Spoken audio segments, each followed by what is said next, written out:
নমস্কার, আপনি দেখছেন ট্রাভেলিং ডায়েরি। সারা পৃথিবী জুড়েই যুদ্ধ চলছে। ইউক্রেন, রাশিয়া, গাজা, এমনকি মধ্যপ্রাচ্যের যুদ্ধ থামার কোনো লক্ষণ নেই।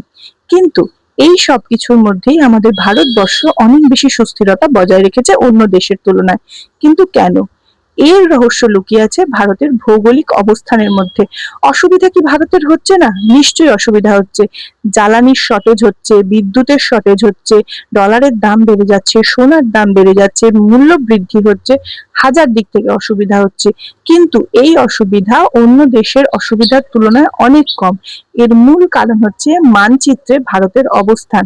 মানচিত্রে ভারতের অবস্থান এমন জায়গাতেই, এটা ঈশ্বরের আশীর্বাদে বলতে পারেন, যার ফলে ভারতের গুরুত্ব বিশ্বের কাছে কখনোই কমবে না।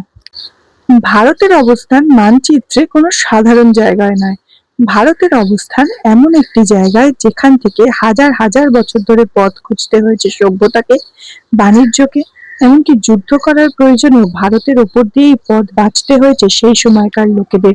যেমন প্রাচীন সিল্ক রুট থেকে শুরু করে আরব বাণিজ্য, থেকে আজকালকার দিনে ইউরোপ এবং আমেরিকার মধ্যে সংযোগ, সবই হয়েছে ভারতের ওপর দিয়ে। ভারত মানচিত্রে এমন একটি অবস্থানে রয়েছে যেখানে ভারত কখনোই আইসোলেটেড হয়ে পড়বে না। ভাবুন তো, একটা দেশকে পাহারা দিচ্ছে প্রকৃতি নিজেই। ইতিহাস দেখলে দেখা যায় ভারতে যখন বহিঃশত্রুর আক্রমণ হয়েছে, তাদের ভারতীয় মানুষদের সঙ্গে লড়ার আগে লড়তে হয়েছে প্রকৃতির সঙ্গে। উত্তরে সুবিশাল হিমালয় পর্বত দাঁড়িয়ে আছে প্রাচীরের মতন। তারপর দক্ষিণে রয়েছে ভারত মহাসাগর, যা বিপুল জলরাশি টপকানো এক এক সময় অসম্ভব হয়ে পড়ে। এবং তার পশ্চিমে রয়েছে মরুভূমি। মরুভূমি ক্রস করেও যুদ্ধ করতে আসা ইম্পসিবল অনেক ক্ষেত্রেই, কারণ মরুভূমির মরুঝড় একটা গুরুত্বপূর্ণ ফ্যাক্টর হয়ে দাঁড়ায় এখানে।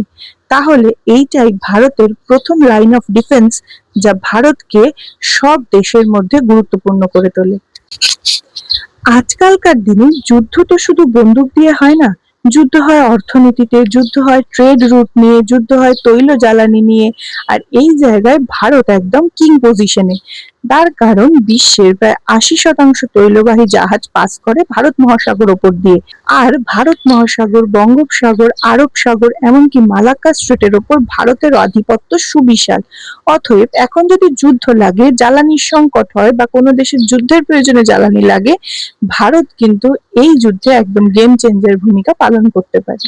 ভারত বর্তমানে নিজের ভৌগোলিক শক্তিকে কাজে লাগিয়ে করছে স্মার্ট ব্যালেন্স।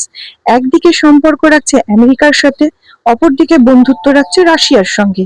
আর মধ্যপ্রাচ্যের সঙ্গেও ভারত একটা নিউট্রাল পজিশন বজায় রাখছে, যার ফলে যুদ্ধের সময় ভারত থাকছে সেফ জোনে। তার কারণ ভারত বজায় রাখছে স্মার্ট ব্যালেন্সের পজিশন। কারোর পুরোপুরি শত্রুও নয়, কারোর পুরোপুরি বন্ধুও নয়। ভারতের প্রয়োজনে ভারতবর্ষের মানুষ সবকিছু করতে পারে। সবকিছু এত ভালো হলেও এবং সারা বিশ্বের সাথে একটা স্ট্র্যাটেজিক নিউট্রালিটি বজায় রাখার পরেও চীন সীমান্ত এবং পাকিস্তান সীমান্তের চাপ এবং উত্তেজনা ভারতবর্ষের জন্য সবসময় ঝুঁকিপূর্ণ। কিন্তু ভারতবর্ষের ভৌগোলিক অবস্থান সেখানেও তাকে দেয় রিয়াকশন টাইম এবং ডিফেন্স অ্যাডভান্টেজ, যেটা কাজে লাগিয়ে ভারত আগেও জিতেছে এবং আশা করি এখনো সদা প্রস্তুত। বিশ্ব মানচিত্র শুধু একটা ছবি নয়, এটা একটা শক্তির খেলা। আর শক্তির খেলায় ভারত অলওয়েজ দাঁড়িয়ে আছে পাওয়ার পজিশনে, কারণ ঈশ্বর তাকে দিয়েছেন এমন এক পজিশন বিশ্ব মানচিত্রে, যার ফলে সে শুধু নিজেকে রক্ষা করা নয়, সারা বিশ্বকে প্রভাবিত করতে পারে। তাই যতই যুদ্ধ লাগুক, ভারতের মানচিত্রে ভারত শুধু পজিশন না, ভারত হোল্ড করছে পাওয়ার পজিশন। আপনার কি মনে হয় বর্তমানে ভারত সরকার তার ভৌগোলিক অবস্থানকে কতটুকু ব্যবহার করে সুযোগ নিতে পারবে? অবশ্যই কমেন্টে জানাবেন। ধন্যবাদ।